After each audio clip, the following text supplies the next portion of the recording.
Hindi ko talaga akalaing darating ang araw na ito.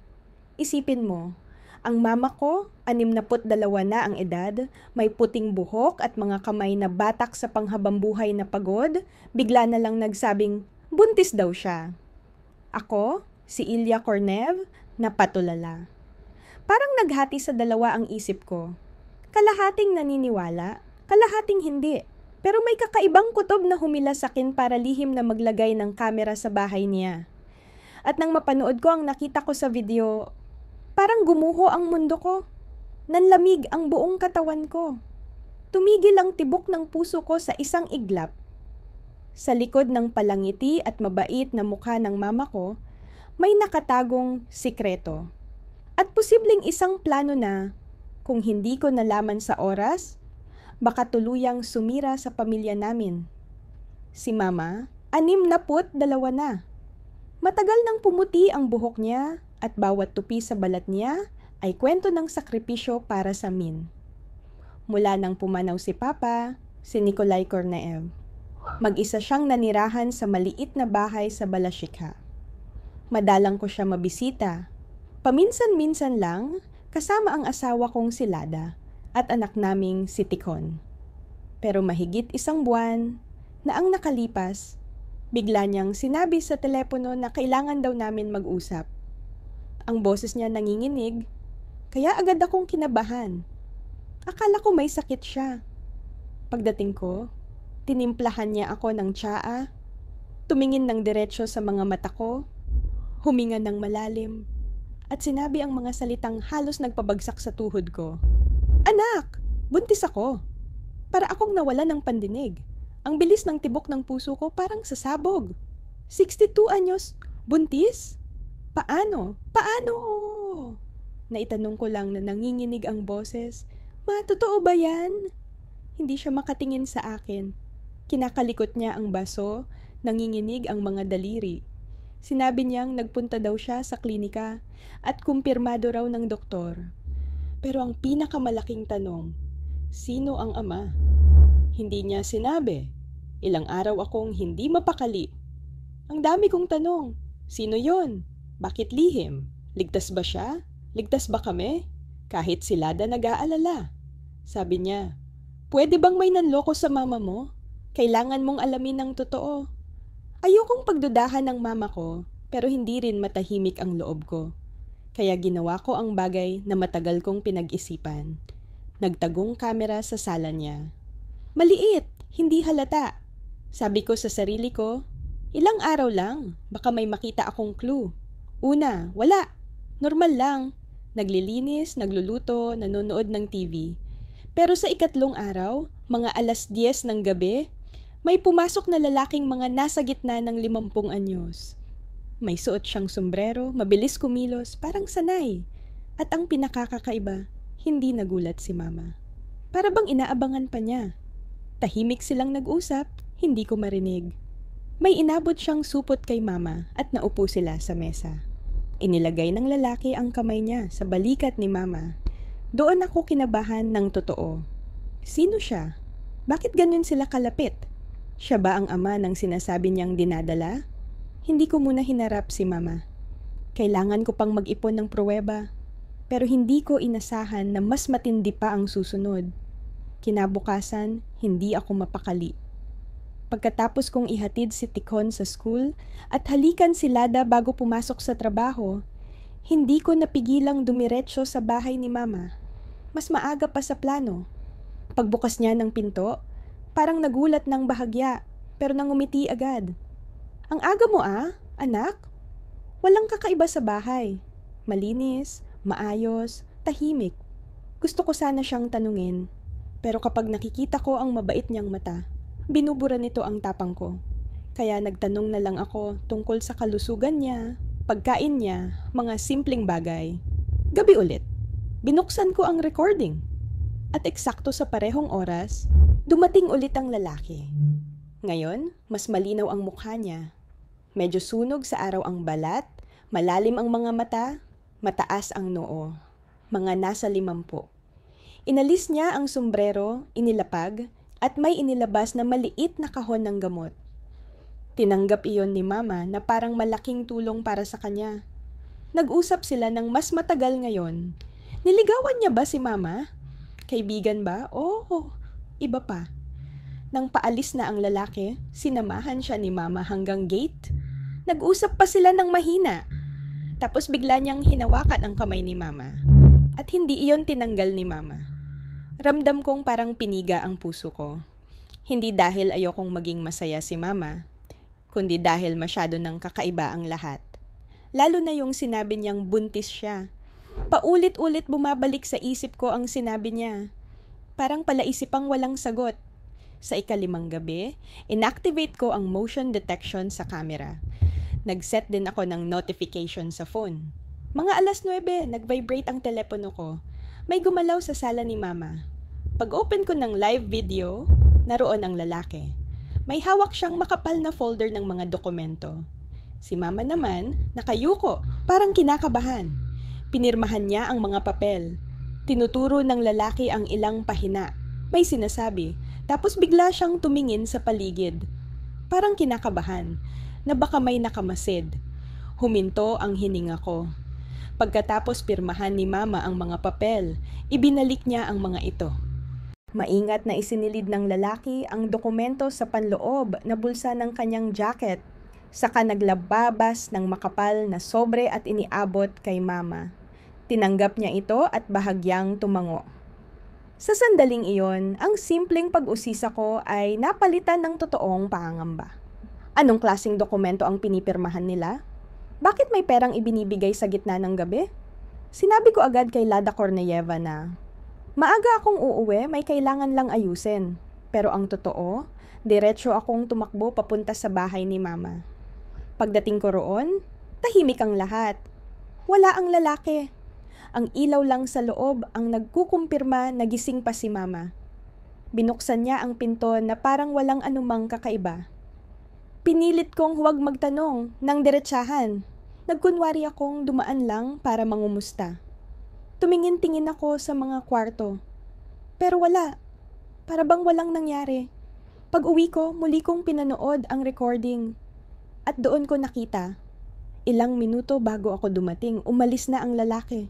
Bago siya lumabas, ipinatong pa niya ang kamay niya sa balikat ni Mama. At may binulong na hindi ko marinig. Ngumiti si Mama. Pero sa paningin ko, hindi iyon ang nakasanayan kong ngiti niya. Para bang may tinatago. Magdamag akong hindi mapakali. Baka nga sobra lang ang pagdududa ko. May karapatan ang Mama ko sa sarili niyang buhay at kaligayahan. Pero paulit-ulit sumisiksik sa isip ko ang eksena, ang sobre, ang pirma, ang mga papel, at ang usapan tungkol sa sanggol sa tiyan niya. Kinabukasan, nagpaalam ako kay Lada na may aasikasuhin sa trabaho para hindi siya magtaka. Tumungo ako sa kaibigan kong si Stepan Jarov na noon ay nagtatrabaho sa security sector. Pakiusap ko, ayusin at linawin ang video. Gusto kong makita ng malinaw ang mukha ng lalaki at kahit ilang linya sa dokumento. Pumayag siya, pero may babala. Pre, pag may nadiskubre ka, baka hindi mo na kayang ibalik ang dati. Siguraduhin mong handa ka. Ngumiti ako, pero sa loob-loob ko, lumalamig ang pakiramdam ko. Ramdam kong may mabigat na mangyayari. Gabi iyon. Nasa isang maliit na kafe ako, ang tahimik na oras, malapit sa bahay ni Mama. Taglamig noon sa Moscow at parang nagyayelo ang buong syudad, pero ako parang pinapaso ng kaba. Bawat may papasok sa kafe, napapahinto ang hininga ko, hanggang sa pumasok si Stepan. Nakangiti siya, pero halatang mabigat ang dala niya. May dala siyang laptop. Umupo siya, bumuntong hininga at sinabing, "Pre, handa ka dapat. Pinaganda ko na ang kalidad ng video." Inikot niya ang screen papunta sa akin. Hawak ko ang tasa ng kape ng sobrang higpit kaya pumuti ang mga daliri ko. Ni-rewind niya sa bahagi kung saan pumipirma si Mama. Pag-enhance ng video, mas malinaw ang bawat letra. At doon ko nabasa ang pamagat. Katunayan ng karapatang magmana at legal na pagkakaroon ng opisyal na pagkalinga. At sa ibaba, malinaw ang pangalan ng nakalagay bilang tagapag-alaga, Gennady Savelyev. Nanlamig ako. Siya ang lalaki sa video. Hindi ko man lang narinig na nabanggit ni Mama ang pangalan niya kahit kailan. Pero ang pinakamasakit ay ang linya sa ibaba pa ng dokumento. Tagapangasiwa ng hindi pa ipinapanganak na anak ni Lydia Nikolaevna Korneyeva. Hindi lang siya basta dumadalaw. Legal na nakasaad doon na siya ang magiging tagapag-alaga ng sanggol na sinasabi ng mama kong nasa sinapupunan niya. Ang utak ko parang umuugong sa dami ng tanong. Bakit pumirma si Mama dito? Ano bang koneksyon nila? Totoo ba ang sinasabi niyang pagbubuntis? Tumingin ako kay Stepan at paos kong tanong. Pwede mo bang hanapan pa ng impormasyon ang taong iyan? Tumango siya. At may nahanap na ako, si Gennady Savelyev, 54 na taon ipinanganak. Dati siyang long-distance truck driver. Nasangkot sa isang kaso ng ari-arian, pero hindi sapat ang ebidensya kaya isinara ang kaso. Ngayon, mag-isa siyang nakatira sa Lyuberchi. Ramdam kong may malamig na gumapang sa batok ko. Bakit biglang lumitaw ang ganitong tao sa buhay ni Mama? At bakit ngayon? Naalala ko, ilang buwan bago ang lahat, nagkukwento si Mama na nahihilo siya at minsan nanghina sa palengke, kailangan daw niya ng tumutulong sa bahay. Dito kaya nagsimula ang lahat. Pag-uwi ko, hindi ko mapigil ang sarili. Napansin kaagad ni Lada na para akong ibang tao. May problema ba? Tanong niya. Hindi ko magawang ikwento ang buong sitwasyon. Baka mabahala siya o baka may masabi siyang hindi dapat. Kaya sabi ko na lang, pagod lang sa trabaho. Pero ramdam kong hindi siya naniniwala. Alam kong hindi ko ito kayang itago ng matagal. Pero kailangan ko munang makausap si Mama. Kinabukasan, dumaan ako sa kanya. Nagdala ako ng prutas, pagkain, pangkaraniwang dahilan para hindi siya magtaka. Masaya niya akong sinalubong gaya ng lagi. Malinis ang bahay. Tahimik. Pero sa mesa, may isang puting sobrang hindi pa nabubuksan. Parang kumirot ang dibdib ko. Kunwari casual kong tinanong, Ma, may dumadalaw ba sa'yo nitong mga nakaraang araw? Nagkibit balikat siya. Pero halatang nag-isip muna bago sumagot. May mga lumang kaibigan na napadaan. Sa edad ko, anak, minsan malaking bagay ang may nakakausap. Tumingin ako diretso sa kanya. Sino si Savelyev? Nag-iba ang ekspresyon ng mukha niya. Bigla siyang umiwas ng tingin. Ang katahimikan sa loob ng bahay parang lumapot. Rinig ko ang tiktak ng orasan. Sa huli, huminga siya ng malalim. Alam mo na, ano? Tumango ako. Umupo siya, pinagtagni-tagni ang mga daliri at nagsimulang magkwento ng dahan-dahan. Isang beses, halos isang taon na ang nakalipas. Nahimatay ako sa palengke. Si Gennady ang nagdala sa akin sa ospital. Inalagaan niya ako ng ilang araw. Doon kami naging magkausap. Ayoko sanang sabihin sa'yo para hindi ka mag-alala. Ma, at tungkol sa sinasabi mong bata? Tanong ko. Pilit pinapakalma ang sarili kahit parang sasabog na ang puso ko. Napakagat siya ng labi. Kumislap ang luha sa mata niya. Hindi ko inakalang posible pa sa edad ko. Pero nang malaman ko, hindi ko kayang talikuran iyon. Hindi ako halos makapagsalita. Sa loob ko, naghahalo ang awa at galit. Awa dahil hindi ko alam na may pinagdadaanan siya, galit dahil hindi niya agad sinabi sa akin, at dahil sa pakiramdam kong may hindi tama sa lalaking ito. Diretso kong tinanong, sigurado ka ba sa taong yon? Matagal siyang tahimik bago sumagot ng mahina. Naniniwala ako na ang kabutihan ay dapat suklian. Kung sino ang tumulong, dapat pahalagahan. Pero hindi ako mapalagay, lalo na't alam ko ang tungkol sa mga dokumento. Gusto ko sanang sabihin agad kay Mama, pero natatakot akong isipin niyang nakikialam ako. Kinagabihan, ipinagpatuloy ko ang pagmamanman. Ramdam kong hindi ligtas ang sitwasyon. At doon nangyari ang hindi ko inaasahan. Binuksan ko ang live feed mula sa camera at muntik ko nang mabitawan ng telepono. Ngayon, hindi lang si Gennady ang nasa sala. May kasama siyang babae. Mas bata, mga early 40.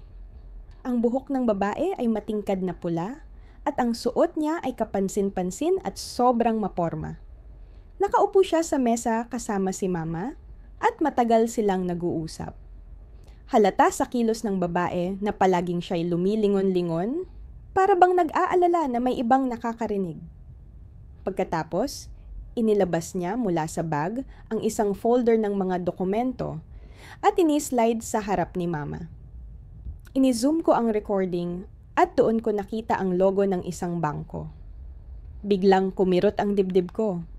Hindi kaya pinipilit nila si Mama na pumirma sa loan o kaya'y isang kasunduan na maglalagay sa kanya sa peligro? Nang makita kong nakapos ang video sa eksaktong eksena, napagtanto kong hindi na ako pwedeng maghintay. Kung ano man ang katotohanang mabubunyag, maaaring yanigin ang buong pamilya namin.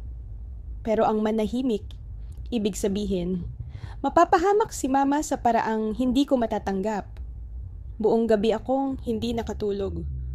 Ang larawan ng pulang buhok na babae at ang mga dokumentong may bank logo ay paulit-ulit na sumisulpot sa isip ko. Parang bangungot. Habang pinakikinggan ko ang mahinahong paghinga ni Lada sa tabi ko, ang loob ko naman ay parang nagliliyab. Batid ko, kung hindi ako kumilos ngayon, mahuhulog si Mama sa bitag na hindi niya malalabasan. At kapag nangyari iyon, baka hindi na namin maibalik ang dati. Kinabukasan, kunwari ihahatid ko si Tikon sa school. Pero bigla akong lumihis patungo sa bahay ni Mama. Habang naglalakad papunta sa gate, iniisip ko ang paraan para kausapin si Mama nang hindi siya magtatago o magsasara ng loob. Paglapit ko, bahagyang nakapinid ang gate. Mula sa loob, may mga boses. Dahan-dahan akong lumapit at sumiksik sa tabi ng dingding. Narinig ko ang boses ni Mama na sinisingitan ng boses ni Gennady Sabeliev at ng boses ng babaeng pulang buhok. "Huwag kayong mag-alala," sabi ng babae sa banayad pero mapuwersang tono. "Pirmahan niyo lang to at makukuha niyo agad ang pera. Ano pang iisipin? Mananatili sa inyo ang bahay. Kailangan lang namin ng pansamantalang garantiya." Sumagot si Mama, mahina ang boses, pero natatakot akong malaman ng anak ko. Biglang sumabat si Sabeliev na tila nagkukumbinsi. "Kapag nalaman ng anak mo, hahadlangan ka lang. Ito ang pagkakataon mo. May pera ka para sa pagbubuntis. Para sa kinabukasan ng bata. Magtiwala ka." Nanlamig ang likod ko. Pera para sa buntis? Para sa bata? Ginagamit nila ang hindi pa naipapanganak para lang mapirmahan ang papeles. At kapalit nito, maaaring mawala ang bahay ni Mama. Hindi ko na nakayanan. Binuksan ko ang pinto. Nagulat silang tatlo. Halatang natataranta si Mama. "Anak, bakit ka nandito? Maaga pa." Lumapit ako diresto sa mesa, hindi inaalis ang mata ko sa folder.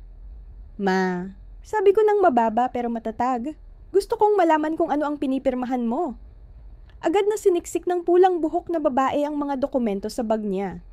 Tumayo si Sabeliev, pilit na nagkukunwaring kalmado. "Seryosong usapan to.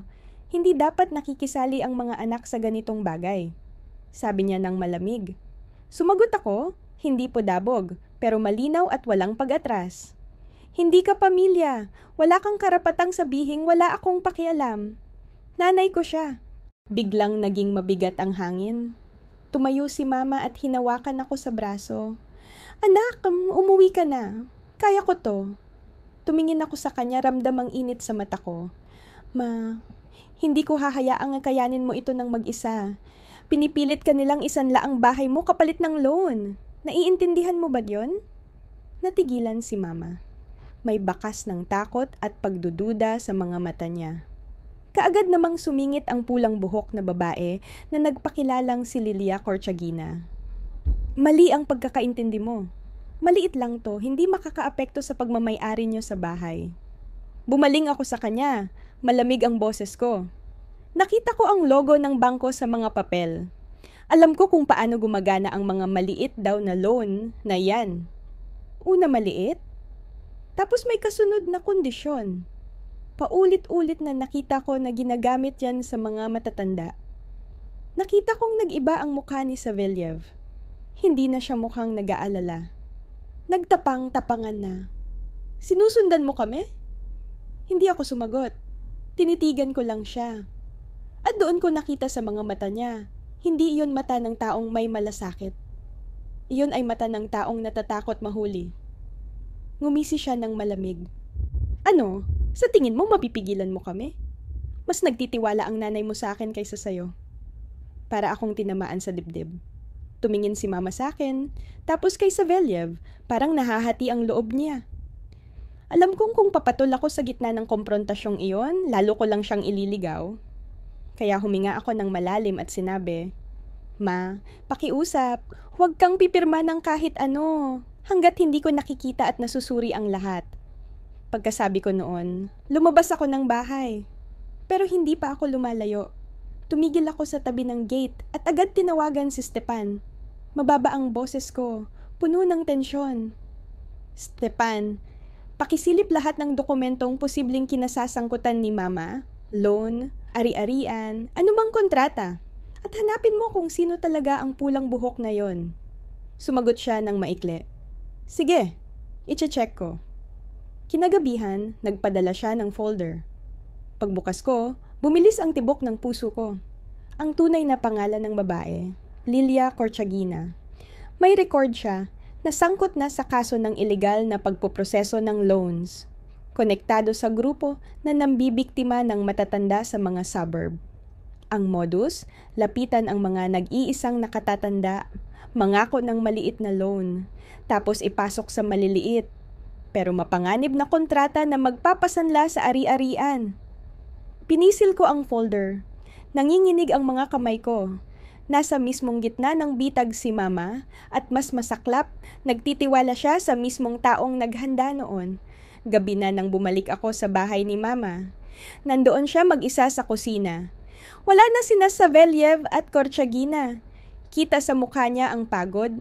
Pagtingin niya sa akin, mahina niyang sabi, umalis na sila. Umupo ako sa harap niya at inilapag ang folder. Ma, sinuri ko na. Heto ang totoo tungkol sa kanila. Binasa niya ang ilang linya, tapos marahan niyang ibinaba ang folder. Namula ang mga mata niya. Paano ko malalaman na masama sila? Lagi naman nila akong tinutulungan. Mahina niyang sabi. Ang dibdib ko parang hinigpitan. Tinulungan ka nila para unti-unting kunin ang bahay mo. Maalam ko, mag-isa ka na. Matagal nang wala si Papa. Pero hindi lahat ng lumalapit ay kaibigan. Napatulo ang luha niya. Tumalikod siya at hindi agad nagsalita. Alam kong napakasakit sa kanya tanggapin na niloko siya. Pero kahit paano, may dumampi ng pagdududa sa isip niya. At iyon ang unang hakbang para mailigtas ko siya. Nang gabing iyon, nagdesisyon akong gumawa ng mas matapang na hakbang. Hindi na sapat ang kamera. Kailangan ko na ring i-record ang bawat pag-uusap nila, video man o audio, para may hindi maitatangging ebidensya. Alam kong kapag lumabas ang buong katotohanan, hindi niya na sila mapagtatanggol. At alam ko rin na bago mangyari iyon, dadaan muna ako sa mas delikado at mas mabigat na pagsubok. Pag-alis ko kay Mama, dumiretso ako sa Radomir kung saan may kilala akong tindero. Doon ako bumili ng micro voice recorder at isang hidden camera na hugis wall clock. Habang nagmamaneho pa uwi, kumakabog ang dibdib ko. Hindi dahil sa takot lamang, kundi dahil alam kong pumapasok na ako sa laban na walang atrasan at anumang pagkakamali ko ay maaaring magdulot ng matinding kapalit kay Mama at pati na sa akin. Kinabukasan, dumaan ako kay Mama sa dahilan. Natitingnan ko raw ang mga sira niyang ilaw at outlets. Kasama ko ang bagong wall clock. Hindi nagtanong si Mama. Natuwa pa nga. Isabit mo na yan, anak. Yung luma kasi, kupas na. Pinili ko ang pinaka-ideal na pwesto sa gitna ng sala, kung saan madalas sila mag-usap at maingat kong isinabit ang clock camera. Ang micro-recorder, in-slide ko sa loob ng drawer ng tea table. Walang makakapansin. Nang araw na yon, nagpaiwan ako sa bahay ni Mama para makakain ng tanghalian. Simpleng pagkain lang ang inihanda niya. Isang mangkok ng mainit na sabaw, nilutong isda at ilang pirasong maalat na pipino. Pero kahit gaano kasimple ang hapunan, dama ko ang manipis na pader na nababalot sa pagitan naming dalawa. Si Mama, halatang iniiwasan banggitin sina Hennady Savelyev at Lilia Korchagina. At ako naman, todo ang pag-iingat para magmukhang kalmado, para hindi niya mahalatang may nalalaman ako. Pagsapit ng gabi, umuwi ako, ikinabit ang kamera sa telepono, sinet ang continuous recording at nilagyan ng motion alert. Bandang 9:00, biglang lumiwanag ang screen. Binuksan ko agad ang live feed. Naupo sa harap ni Mama, sina Savelyev at Lilia. May bago na namang folder sa mesa. Malinaw na malinaw ang boses ni Lilia dahil sa nakatagong mikropono. "Lidia Nikolaevna," sabi niya, maayos at kumbinsido ang tono. "Ito ang kontrata para sa garantiyang kailangan ng bangko. Pirmahan niyo lang, at pagkatapos ng ilang araw, malaking halaga ang papasok sa inyong account." Kita kong nag-aalinlangan si Mama. Sabi ko na, "Hihintayin ko munang makausap ang anak ko." Mahina niyang sagot. Agad sumabat si Gennady. Ibinaba ang boses na parabang nag-aalaga, pero halatang may ibang pakay. "Wala namang alam ang anak mo tungkol dito. Gusto niya lang mapunta sa kanya ang pera. Pero ang bata, gusto mo bang isilang ang bata nang walang kahit anong suporta?" Sumiklab ang dugo ko. Ginagamit nila ang usapin ng bata para idiin si Mama sa alanganin. Pero ang sumunod, hindi ko inasahan. Umismid si Lilia, bahagyang yumuko, at halos bulong ang sabi. "Sa totoo lang, hindi aksidente ang pagbubuntis na yan. Ano sa tingin nyo? Napag-usapan na namin yan ng matagal." Parang sumikip ang pandinig ko. Natigilan si Mama. "Ano? Anong sinabi mo?" Nilagay ni Gennady ang kamay niya sa balikat ni Mama at sinabing, "Patawad kung na ngayon ko lang sasabihin, pero bahagi ito ng plano natin. Ang bata, makakatulong para mas maging madali ang pag-access sa pondo para sa kinabukasan natin." Biglang tinanggal ni Mama ang kamay niya. Nanginginig ang tinig. "Ginamit na niyo ako?" Nag-iba agad ang tono ni Lilia. Biglang naging matigas, malamig, at puno ng pagbabanta. "Tandaan na niyo to, kung hindi kayo pipirma, lalaganap ang tsismis. Anong iisipin ng mga tao sa isang 62 taong buntis? Paano niyo haharapin ang kapitbahay at kamag-anak? Gusto niyo bang pagtawanan kayo ng buong baryo?" Nangalog ang hawak ko sa telepono. Doon ko lubusang naintindihan ang buong plano nila. Matagal na pinakislap ang tiwala ni Mama. Si Lilia ang nagsilbing solusyon, at ang bata, totoo man o hindi, ay ginawa nilang instrumento. Si Mama nakatungo, nagsusulsol ang mga daliri, mabigat ang paghinga. Kita kong may matinding labanan sa loob niya. Patuloy ang pangungumbinsi ni Gennady. "Magtiwala ka, pirma ka lang, at ilalayo kita sa lugar na ito. Walang makakaalam. Alam kong konti na lang, mapipilit nila si Mama." Hindi na ako nag-isip. Tumakbo ako palabas, sumakay sa kotse at bumulusok sa kalsada kahit umaambon. 10 minutong biyahe, pero sa akin, parang isang siglo. Pagsalpak ko sa bahay, nabigla silang lahat. Basa ang buhok ko sa ulan, pero hindi ko yon inintindi. Tinitigan ko si Gennady at Lilia ng diretso, walang takot. Narinig ko ang lahat, at nakarecord ang buong usapan ninyo. "Akala niyo matatakot na niyo si Mama?" Namuti ang mukha ni Lilia. Si Gennady nagpilit ng composure. "Huwag ka ngang magsalita ng walang basehan." Kinuha ko ang cellphone, pinlay ang audio. Sumambulat sa kwarto ang malinaw na boses nila. Lahat ng sinabi nila, lahat ng panlilinlang. Namutla si Mama. "Gennady, totoo ba to?" Halos di lumalabas ang boses niya. Hindi nakasagot si Gennady. Si Lilia biglang tumayo. "Hindi ko kayang manatili dito. Susugod na sana siya palabas pero hinarangan ko ang pinto. Pwede kayong umalis. Pero bukas, nasa pulisya na ang recording. Nagpalitan sila ng tingin, tapos umalis ng walang salita. Pero may halong galit ang tingin na ibinato sa akin. Pagsara ng pinto, naupo si Mama. Humagulgol, tumutulo ang luha. Anak, narinig mo lahat? Lumuhod ako sa tabi niya. Hinawakan ang kamay niya. Pakinggan mo ako. Hindi sila nagmamalasakit. Wala silang iniisip kundi pera at sarili nilang plano.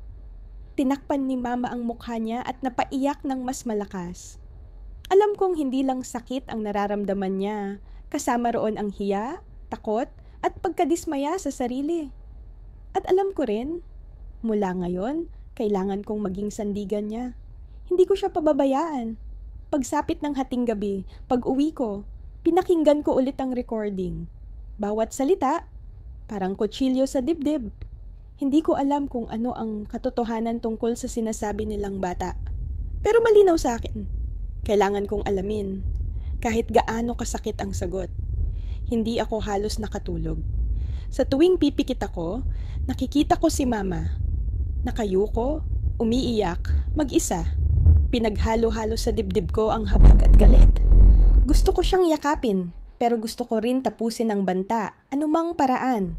Pero may isang tanong na hindi ako tinantanan. Totoo ba ang sinasabi nilang pagbubuntis? O imbento lang ni Gennady at Lilia para makapanlin lang? Sa edad na 62, halos imposible ang natural na pagbubuntis. Pero hindi ako makapagdesisyon ng walang patunay. Kung totoo, peligro ang kalusugan niya. Kung hindi, isa lang itong malaking palabas para magamit siya. Kinabukasan, nagpunta ako sa bahay ni Mama, dala ang prutas at mga bitamina. Pagkakita ko sa kanya, halatang pagod siya, namamaga ang mga mata, halatang umiiyak buong gabi. Ma, sabi ko ng banayad, magpa-check up tayo na ngayon. Mahalaga malaman ang katotohanan. Una, tumanggi siya. Marami akong aasikasuhin, saka malayo. Pero hindi ako nagpatinag. Kung ayaw mong pumunta, ako mismo ang magdadala ng doktor dito. Gusto ko ng malinaw na resulta para tumigil na ang mga gumugulo sa'yo. Matagal siyang tahimik bago tumango. Dinala ko siya sa isang pribadong klinika, Medgorod, sa gitna ng Moscow. Doon may kakilala akong doktor, si Marina Sergeyevna Orlova, kaibigan ng asawa ko. Nang makita niya ang mga dokumentong dala namin, agad siyang sumeryoso. Sa ganitong edad, sabi niya, kung may pagbubuntis, sobrang delikado. Pero sisiyasatin ko ng mabuti. Nag-antay ako sa labas. Para akong mababaliw sa kaba. Tuwing may maririnig akong tunog mula sa loob, parang aandar ang takot ko. Pagkalipas ng kalahating oras, tinawag niya ako. Naupo si Mama sa tabi. Mukhang nahihiya at kinakabahan. Tumingin sa akin ang doktora at marahan, pero diretso ang boses. Gumawa ako ng ultrasound at mga pangunahing pagsusuri. Ang resulta, si Lydia Nikolaevna, hindi buntis. Nabitawan ko halos ang hininga ko. Hindi posible, sinabi ni Mama na may doktor na nagkumpirma. Malungkot na umiling si Marina Sergeyevna. Maaring binigyan siya ng peke o sadyang mali na impormasyon. Pero malinaw, walang kahit anong senyales ng pagbubuntis. At matagal na ring tapos ang kanyang menopause. Dahan-dahang bumaling ako kay Mama. Nakayuko siya, nanginginig ang mga kamay, luha na naman ang tumulo. Mahina niyang sabi, "Kung ganon, lahat pala yon kasinungalingan." Lumapit ako, hinawakan ang kamay niya ng mahigpit. Oo, ginamit lang nila ang tiwala mo. Umiiyak siya, halata ang sakit at ang pagkadurog ng loob. Pero hindi ko siya sinisi. Sa edad niya, madaling maniwala sa mabubuting salita. Madaling kumapit sa kahit anong pahiwatig ng pagmamalasakit. Ang akin lang, sana hindi niya pinagdaanan ito ng mag-isa. Pag-uwi namin, pinahiga ko siya. Pero alam kong hindi pa tapos ang laban. Kailangan ko ng hindi mapapasubali ang ebidensya niya na sina Gennady at Lilia ang may pakana ng lahat. Kung hindi, babalik lang sila sa ibang paraan. Kinagabihan, tinawagan ko si Stepan Zarov at sinabi ang buong resulta ng pagsusuri. Tumahimik siya ng ilang segundo bago nagsalita. Ang lahat ng to ay kahawig ng isang maingat na inihandang panlilinlang. Gumagawa sila ng sitwasyong magdudulot ng takot o pagkabigla. Tapos sila mismo ang mag-aalok ng solusyon na may patibong. Tutulungan kitang hanapin ang pinagmulan nito. Makaraan ang 3 araw, nagpadala si Stepan ng mga larawan at video sa akin. Sa mga litrato, magkasama si Gennady at Lilia sa isang maliit na kainan sa tabi ng kalsada. Kasama ang isang lalaking hindi ko kilala.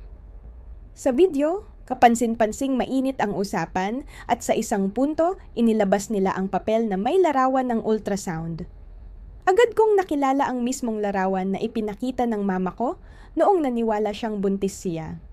Sa tawag, ipinaliwanag ni Stepan, yung lalaki, technician siya ng ultrasound sa isang maliit na klinika. May mga reklamo na dati tungkol sa pagpapalabas niya ng pekeng resulta. Napakuyom ako ng kamao. Lahat ay biglang naging malinaw. Sila mismo ang nagpaayos ng pekeng ultrasound para kumbinsihin si mama na buntis siya. At pagkatapos ay dahan-dahang itinulak siya sa mga dokumento ng pautang at kontrata na maglalagay sa kanya sa kapahamakan. Kailangan naming kumilos bago pa sila makahanap ng bagong mabibiktima o bago nila mabura ang anumang ebidensya. Kinausap ko muli si Stepan. Pwede ka bang mag-set up ng pagkakataon na sila mismo ang magkwento ng plano nila? Tumango siya. Pwede, pero kailangan nilang maniwala na may bagong kliyente. May taong kailangang gumanap na interesadong biktima. Ang unang pumasok sa isip ko ay si Lada Korneva.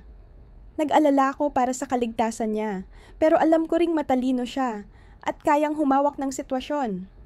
Pagkatapos kong ipaliwanag ang lahat, nag-isip siya sandali bago tumayo ng diretso ang boses. Gagawin ko, pero dapat nandyan kayo ni Stepan. Kapag may nangyaring kakaiba, hindi niyo ko pwedeng pabayaan. At doon nabuo ang plano. Si Lada Korneva ang gaganap bilang isang babaeng nasa katanghaliang gulang, bagong byuda, may ipon, at naghahanap ng lugar na mapaglalagyan ng pera nang hindi nalalaman ng mga anak dahil ayaw niyang pagdiskitahan ng pamilya. Siguradong mahuhulog dito si Lilia. Kilala ko na ang estilo niya. Sa araw na napagkasunduan, nasa isang tahimik na sulok kami ni Stepan sa loob ng kafe. Nakahanda ang audio at video recorder. Nang dumating si Lilia, ibang-iba ang ningning ng mukha niya. Parang wala nang bakas ng tensyon noong hinarap ko sila dati. Maganda ang takbo ng usapan. Magaling si Lada. Dahan-dahan niyang dinala ang usapan sa paksa ng isang kakilala na natulungan daw ni Lilia sa pamamagitan ng pag-aayos ng loan gamit ang kwento tungkol sa pagbubuntis sa edad na medyo huli na. Tumawa si Lilia. Mayabang, halos nagyayabang. Pangalan ng kaibigan mo? Ay, naku, ang dami ko nang natulungan, hindi ko na maalala lahat. Pero kahit mga nasa edad, minsan lumalabas na buntis sila. Kailangan lang ng tamang papeles. Meron ngang isa, ako mismo nag-ayos ng ultrasound results niya. Kaya nakakuha kami ng kontrata sa bangko nang walang problema. At yun na mismo ang inaantay namin. Nagbigay ng senyas si Stepan ng hindi halata. Malinaw ang pagkakasama ng boses niya sa record. Sapat para maging opisyal na ebidensya. Kinagabihan, paulit-ulit kong pinanood ang video. Bawat salita ni Lilia ay parang pako na tumatama sa kabaong ng plano nila. Plano nilang gawing kasangkapan si Mama. Alam kong kaunti pa at kumpleto na ang ebidensya laban kay Gennady. Pwede ko nang dalhin sa pulisya. Pero isa pa ang kailangan kong gawin. Sabihin kay Mama ang buong katotohanan. Hindi na pwedeng itago. Nakaupo ako buong magdamag sa mesa. Nakakalat ang dokumento, mga larawan, recorder, pati telepono ko. tuwing pumapatak ako sa bahagi ng audio kung saan ipinagmamalaki ni Lilia ang peking ultrasound o yung sinabi ni Gennady tungkol sa pagkakaroon ng bata para mas madali ang lahat, kumikirot ang dibdib ko. Hindi lang yon ebidensya. Bawat salita ay sugat sa tiwala ng mama ko. At para mailigtas ko siya sa bangungot, kailangan niyang marinig ang totoo mula sa akin mismo. Kinabukasan, tumawag ako sa kanya. Ma, pupunta ako dyan sa tanghali. Pagod ang boses niya. Huwag ka nang mag-abala, ako na ang magluluto. Ma, gusto kong kumain kasama ka. Kailangan nating mag-usap. Mahalaga ito, sabi ko nang malumanay. Pagdating ko sa bahay niya, bit-bit ko ang maliit na bag kung saan nakalagay ang ebidensya. Nagluluto siya sa kusina, payat na ang mga balikat, at ang mahabang uban niyang buhok ay nakalaylay. Napakabigat ng itsura niya, parang ilang araw nang hindi nakatulog. Ma, pakiusap, maupo ka muna. Pakinggan mo ko hanggang dulo. Kung gusto mo akong sigawan pagkatapos, tatanggapin ko. Pero makinig ka muna. Nagulat siya, pero tumabi rin sa mesa. Inilabas ko ang mga papel, ang mga litrato, at binuksan ang recording sa telepono. Naalala mo noong nagpunta tayo sa klinika? Malinaw na sinabi ng doktor na hindi ka buntis. Kakilala namin siya at maaasahan siya. Alam mo yan. Tahimik siyang tumango. Naiwasang tumingin sa akin. Gusto mong malaman kung bakit sinabi ng ibang tao na buntis ka raw. Tumingin ako diretso sa mga mata niya at pinindot ang play. Tumunog ang boses ni Lilia. Ako mismo ang tumulong sa isang kakilala para magkaroon ng resulta ng ultrasound para may basehan pirmahan ang loan contract. Nanginginig ang mga daliri ni Mama habang hinahawakan niya ang laylayan ng suot niya. Sunod kong inilabas ang mga litrato ni Gennady at Lilia kasama ang technician, pati ang video kung saan pinag-uusapan nila ang papel. Ma, lahat ng ito planado. Lumapit sa'yo si Gennady na parang mabait. Si Lilia naman ang nag-ayos ng buong kwento. Hindi ito pagkalinga, panlilin lang ito. Dahan-dahan niyang ibinaba ang ulo at dumaloy ang mga luha sa pisngi niya. Alam kong pinagsama-samang sakit, hiya at bigat ng pagkalito ang naramdaman niya. Isang babaeng buong buhay nagtrabaho at humarap sa kung ano-anong tao. Ngayon pa nauto sa isang simpleng pero malupit na bitag. Ma, hindi ko sinasabi ito para saktan ka, nanginginig ang boses ko. Pero kung mananahimik tayo, babalik sila. Dadalhin nila ang bagong plano. At kung mawala ang bahay mo, saan ka natitira? Mahaba ang katahimikan. Ang tanging naririnig ko ay ang tiktak ng orasan at ang hangin sa labas. Nang tumingala siya, puno pa rin ng luha ang mga mata niya. Pero iba na ang tingin. Anak, patawarin mo ko. Masyado akong nagtifitiwala. Masyado akong mahina. Akala ko, sa edad ko, kapag may nagpakita ng kahit kaunting pag-aalaga, baka hindi na ako gaanong nag-iisa. Napakagat siya ng labi habang pinupunasan ang luha. Hinawakan ko ang kamay niya at hinigpitan. Ma, natural lang na gustong may sandalan. Pero ang totoong sandalan ay yung hindi ginagamit ang kahinaan mo para kumita. Andito ako. Andyan ang apo mo. Hindi ka nag-iisa. Nyakap niya ako bigla. Gaya noong bata pa ako. Sa pag-iyak niya, naramdaman ko ang pinaghalong sakit at ginhawa. Para bang may mabigat na kargang na ibaba. Anong gagawin natin ngayon? Paus niyang tanong. Tulad ng sinabi ko, dadalhin ko ang lahat ng ebidensyang ito sa pulisya. Pero kailangan mo ring mangako na hindi ka na makikipagkita sa kanila. Hindi mo na sila sasagutin at hindi mo rin bubuksan ang pinto, sabi ko. Tumango si Mama at sa unang pagkakataon matapos ang mahabang panahon, nakita ko sa mga mata niya ang tibay ng loob. Pagdating ng tanghali, pumunta kami ni Stepan Jarov sa himpilan ng pulisya sa Balashikha at isinuko ang lahat ng ebidensya. Maayos ang pagtanggap nila. Sinabi nilang agad silang magbibigay ng balita kapag may galaw na ang kaso. Kinagabihan, nanatili ako sa bahay ni Mama. Kumain kami ng simpleng hapunan. Pero ramdam ko ang init at ginhawang matagal nang nawala. Pagkatapos kumain, sinabi niya, "Anak, alam ko kung gaano kita naabala at nabahala. Pero hindi ko nahahayaang gamitin ako ng kahit sino." Tapos na ako kina Gennady at Lilia. Ngumiti ako, nakahinga ng maluwag. Pero sa loob-loob ko ay may kaba pa rin. Alam ko na ang mga taong katulad nila, kapag nawalan sila ng kontrol o biktima, hindi sila agad sumusuko. Minsan, sinusubukan pa nilang gumante. Kinagabihan, habang nakahiga ako sa dati kong kwarto, pinakikinggan ko ang tunog ng malamig na hangin sa labas at ang mga kaluskos ng lumang bahay. Parang ibinalik ako ng mga amoy at tunog na yon sa mapayapang kabataan ko. Pero mga yon, alam ko, ang katahimikang ito ay madaling mabasag at tama ang kutob ko. Ilang araw matapos yon, nasa trabaho ako nang biglang tumunog ang telepono. Ang boses ni Mama ay nanginginig. "Anak, sila'y nasa may gate." Parang tumigil ang mundo. Sa sandaling iyon, alam kong hindi pa tapos ang laban. Narinig ko sa tawag ang mabilis at takot niyang paghinga, para bang nananawagan ng tulong. Hindi na ako nagtanong. Kinuha ko ang susi, lumabas ng opisina at tumakbo papunta sa sasakyan, habang nakatitig sa akin ang mga kasamahan kong hindi maintindihan ang nangyayari. Sa isip ko, paulit-ulit lang, nasa gate sila. Mabigat ang ulap sa langit at malakas ang malamig na hangin, para bang nagbabadya ng bagyo. Habang minamaneho ko ang motor, nagdasal ako sa iisang bagay, na ligtas si Mama. Pagliko ko sa kanto pa lamang, nakita ko agad sila. 3.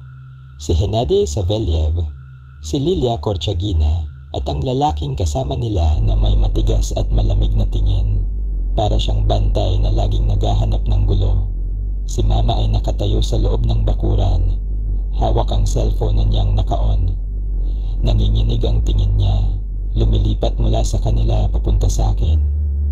Nagpreno ako ng madiin, tumigil ang motor at lumapit sa gate. Malamig ang boses kong lumabas. "Bakit kayo nandito?" Ngumiti si Lilia, pero ang mga mata niya ay puno ng pagkalkula. "Huwag ka namang ganyan. Gusto lang namin kausapin si Lydia Nikolaevna para tapusin ang kailangan tapusin." "Tapusin?" Sagot ko. May halong pangungutya.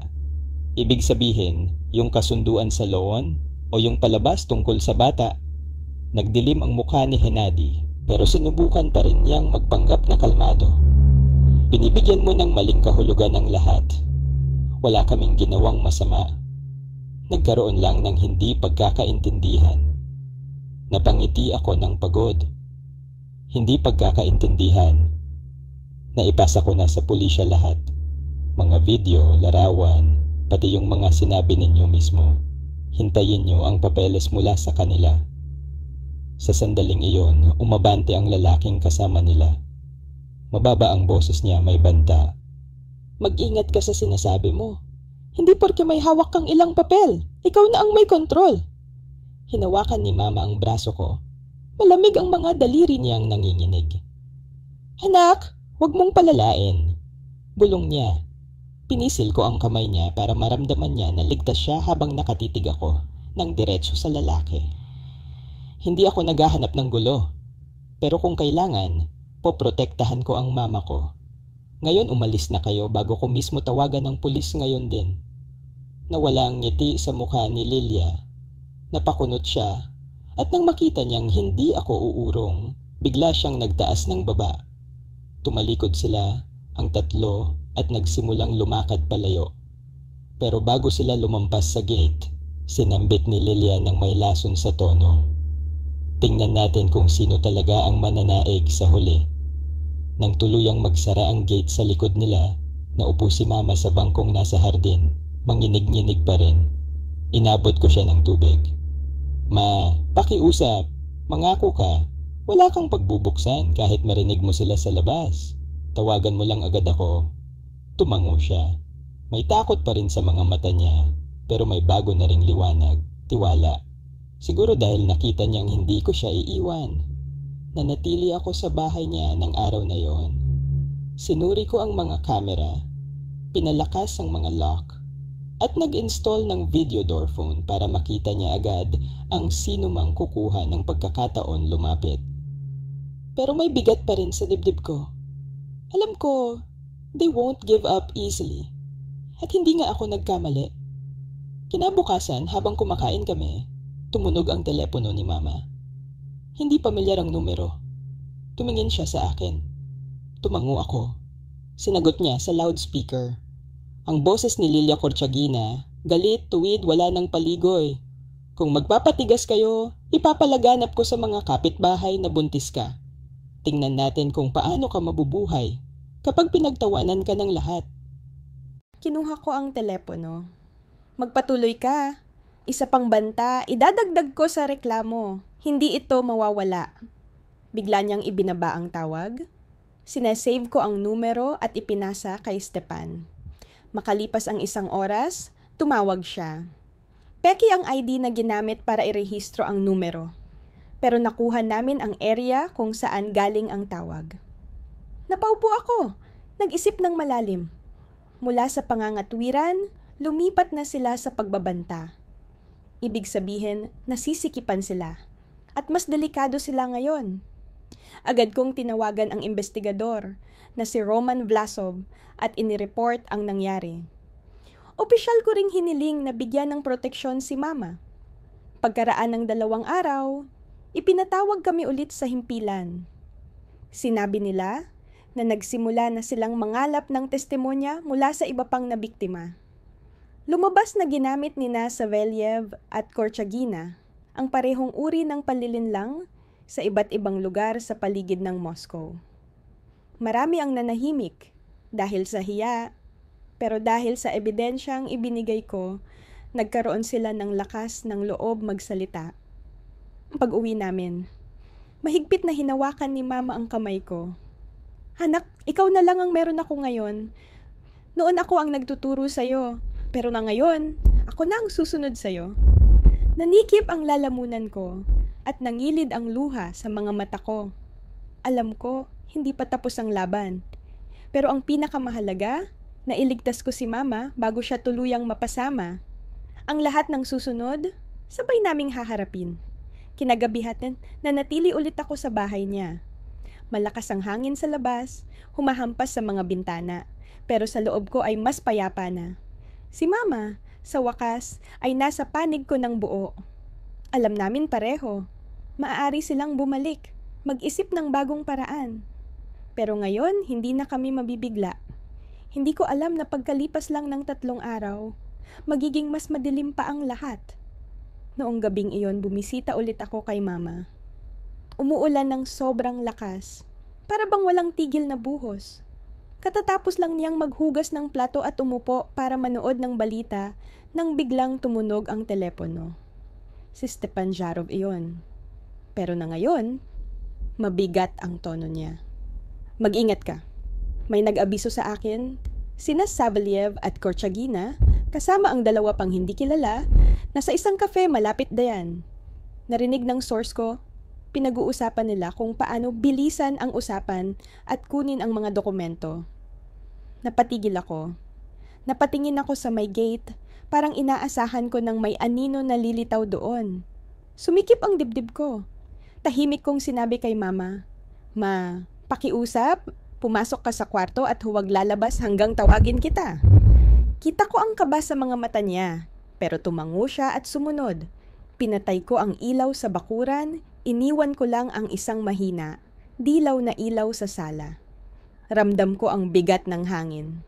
Pinapakibot ng ulan ang bubong, nilalamon ang bawat tunog, at lalo lang akong kinabahan. Makalipas ang mga 20 minuto, umalingaw-ngaw ang tunog ng mga motor. Tumigil sila mismong sa harap ng gate. Nasilaw sandali ang bakuran sa headlights at saka biglang nagdilim. Narinig ko ang mga yabag sa basa at ang kaluskos ng metal. Tinitingnan nila ang lock. Hinawakan ko ang matigas na kahoy na nakahanda sa tabi ng pinto. Tumawid ang isang mababang boses. "Buksan mo! Kausapin mo kami! At kasunod ang piskay na boses ni Lilia. Kung tatanggi ka, bukas malalaman ng buong kalye kung ano raw ang pagbubuntis ng nanay mo. Huminga ako ng malalim at bahagyang binuksan ang pinto. Naka-chain pa rin. Ano yung kailangan ninyo? Dito kayo magsalita. Hindi kayo papasok. Mula sa dilim, lumitaw si Genetay Savelyev. Basang-basa ang coat na nakasabit sa balikat niya. Akala mo ba dahil dinala mo ang papel sa pulis tapos na? Marunong kaming gumawa ng paraan para bawiin mo yon. Tinitigan ko siya. Diretso. Walang takot. Hindi ko binabawi ang kahit ano. Isa pang hakbang, tatawag ako ng pulis. Lumapit ang isa sa dalawang kasama nila. Tumawag ka. Hindi rin sila aabot. Mas lalo kong hinigpitan ang hawak sa kahoy. Handa na ako sa anumang mangyari. Pero biglang narinig ko ang tinig ni Mama sa likuran ko. Lumayas kayo. Alam ko ang lahat. Nakatayo siya sa tabi ko, hawak ang cellphone na naka-on ng recording. Pero ang pinaka-nakagulat, hindi takot ang mukha niya, kundi katapangan. Napatigil si Lilia, saka ngumiti ng mapanukso. Ang bilis mong nagbago. Sa tingin mo ba, panalo ka na? Hindi ko kailangang manalo. Matatag na sagot ni Mama. Kailangan ko lang protektahan ang anak ko at ang bahay ko. Ramdam kong nanginginig ang likod niya. Pero bawat salitang sinabi niya ay tila unti-unting nagtutulak sa kanila palayo. Sa labas, ang ulan ay parang bahagi ng tensyon, parang eksena sa pelikula. Pero totoo, sumulyap si Hennady sa mga kasama niya at bulong na sinabi kay Lilia, "Alis na. Hindi magandang gumawa ng ingay sa ganitong panahon." Mahigpit ang panga ni Lilia, pero wala siyang nagawa. Tumalikod sila isa-isa. Paglabas nila, umarangkada ang mga motor. Humahalo ang ugong sa ulap at ulan hanggang mawala sa dilim. Huminga ako ng malalim. Pero hindi ko inalis ang tingin ko sa kalsada habang hindi sila tuluyang nawawala. Si Mama ay bumalik sa mesa at naupo na pabuntong hininga ng mahaba. Anak, kung wala ka kanina, hindi ko alam. Hinawakan ko ang kamay niya. Huwag mo nang isipin yon, ikaw ang naging matapang, ikaw ang nagpaatras sa kanila. Tahimik kaming nakinig sa kalansing ng ulan. Doon ko napagtanto. Nagbago si Mama. May takot pa rin, oo, pero hindi na siya ang dating madaling pasunurin sa takot. Kinagabihan, tinawagan ko si Stepan at ikinuwento ang lahat. Tuliro na sila, sabi niya. Kaya nagiging mapusok. Ipaparating ko ito sa investigador para palakasin ang bantay sa inyo. Mag-ingat kayo. Nagpasalamat ako, sinuri ang lahat ng lock at camera. Si Mama natulog agad, pero ako, hindi. Paulit-ulit sumasariwa sa isip ko ang nangyari. Alam ko, malapit na ang katapusan. At kailangan naming harapin ito ayon sa maayos na paraan, protektado at legal. Kinabukasan, tumawag si Roman Vlasov. May bago kaming testimonya mula sa iba pang na biktima. Sa mga susunod na araw, plano naming dakipin sina Savelyev at Korchagina, kasama ang mga kasabwat nila. Ihanda mo ang sarili mo.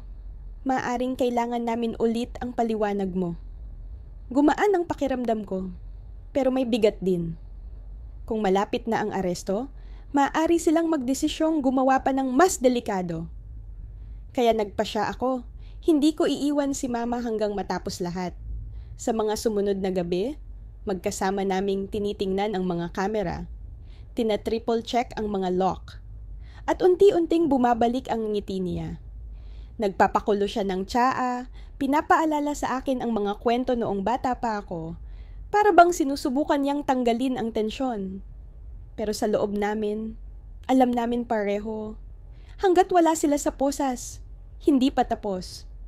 Pagkaraan ng 2 araw matapos ang pagbabangga namin sa ulan, maagang maaga, tumawag ulit si Vlasov. May pahintulot na ang korte, arrest warrant na para kina Savelyev, Korchagina at sa mga kasabwat nila. Ngayong araw sisimulan namin, maaaring kailangan ka naming tawagin. Naramdaman ko ang halo ng pag-asa at kaba. Tanghali dinala ko si Mama sa kamag-anak para hindi siya mag-isa. Hinawakan niya ang kamay ko ng mahigpit. Anak, paano kung gumanti sila? Ma, huwag kang matakot. Tama ang ginawa natin. May pulis na. Tatapusin nila ito. Bandang 4:00, nag-message si Stepan. Nagsimula na. Tinukoy niya kung saan, isang lumang hostel malapit sa palengke. Nagmadali akong pumunta, hindi para makialam, kundi para makita mismo na nagtagumpay ang batas. Mula sa malayo, nakita ko ang mga operatiba na naka-civilian, papalapit sa lumang gusali. Biglang bumukas ang pinto. May sigaw! Pulis! Walang kikilos! Narinig ko ang kalabog ng mga natumbang gamit sa loob.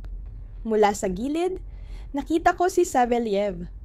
Pilit na tumatakas sa likurang pinto. Pero hindi siya nakalayo. 2 operatiba agad siyang nadakip. Nagwawala siya, sumisigaw. Wala akong ginawa. Siya ang nag-imbento. Siya ang manloloko. Sa narinig ko, parang nanlamig ang batok ko. Namumula ang mga mata niya sa galit. Para bang gusto niya akong lapain. Kasunod, inihatid palabas si Lilia Korchagina. Magulo ang buhok, maputla. Pero nagsisigaw pa rin. Tinutulungan lang namin sila. Wala kaming ginagawang masama. Tahimik lang ako. Wala nang saysay ang anumang paliwanag. Nasa mga ebidensya na ang katotohanan. Lumapit ang isang operatiba sa akin. Kayo po ba ang anak ni Tia Lydia? May nahanap kaming mga dokumento at pera sa kwarto nila. Kasama na roon ang kopya ng papeles ng bahay at isang peking bersyon ng medical record ng nanay ninyo. Mukhang may plano talaga silang gumawa ng peking dokumento. Pagkarinig ko nito, parang biglang lumamig ang mga kamay ko. Kung hindi kami nakialam ng maaga, matagal nang hindi pag-aari ng mama ang bahay niya. Nang inilalabas na sila, biglang lumingon si Savelyev at may nakakalokong ngiting sumilip sa kaniyang muka. Akala mo ba tapos na? Marami ka pang hindi alam. Hindi ako natakot sa sinabi niya. Pero may tumusok na matinding pagduda sa dibdib ko. Pwede bang may tao pa sa likod ni Savelyev at Korchagina? May mas malaking gumagalaw sa dilim na hindi ko pa nakikita. Kinahapunan ding iyon, ipinatawag kami ni Mama sa presinto ng Balashikha para pirmahan ang mga papeles at tiyaking tugma ang mga ebidensya. Si Lydia Nikolaevna Korneeva, ang mama ko, nakaupo sa tabi ko. Mas kalmado na siya kaysa dati, pero mahigpit pa rin ang pagkakahawak ng mga daliri niya sa tuhod. Sinabi ng investigador na bukod kay Mama, may 4 pang biktima na lumutang at kinilala ang grupo. Iisa ang paraan nila sa bawat kaso. Palalapitin ka sa pamamagitan ng kunwaay pag-aalaga o pakikipagkaibigan, gagawa ng kwento tungkol sa agarang pangangailangan ng pera. Tapos isisingit ang peking mga dokumento para mapasign ka sa hindi patas na kasunduan. Paglabas namin ng gusali, mahina pero malinaw ang sabi ni Mama, "Anak, hindi ko inakalang may mga taong ganito katuso. Kung wala ka,